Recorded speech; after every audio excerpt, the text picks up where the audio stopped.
விடிய பாருங்கள், பாவைக்காய் பொரியல் எப்படி வைக்கலான்னு பார்க்கலாம். புதுசாக படிக்கிற பிள்ளைங்களுக்கு பிரயோஜனமாக இருக்கும்.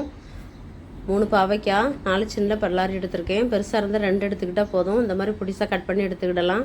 2 கொத்து கருவேப்பிலை, 2 பச்சை மிளகாய், 4 பூண்டு தட்டி எடுத்திருக்கேன். இதெல்லாம் கட் பண்ணி இதில் சேர்த்துக்கலாம்.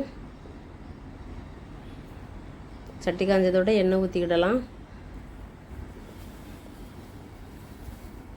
எண்ணெய் ஊற்றிட்டு கடுகு, உளுந்தம்பருப்பு, 1/2 ஸ்பூன் சீரகம் போட்டுக்கலாம். இது பொரிஞ்சதோட இதெல்லாம் மொத்தமாக தட்டிக்கிடலாம். தட்டிட்டு 2 நிமிஷம் கிண்டி கொடுத்துட்டு மூடி வச்சா போதும். தண்ணி ஒன்றும் ஊற்றாண்டாம் இதுக்கு. அந்த மூடி வச்சா அதிலே வந்துடும். மிதமான தீயில் 2 நிமிஷத்துக்கு மூடி வச்சுருங்க. எடுத்து பார்த்தா பாதி வந்திருக்கும். அப்புறம் அதில் கொஞ்சம் உப்பு, மஞ்சத்தூள் போட்டுக்கலாம். போட்டு 1 நிமிஷம் மூடி வச்சு எடுத்து பார்த்தா இந்தளவு வந்திருக்கும்.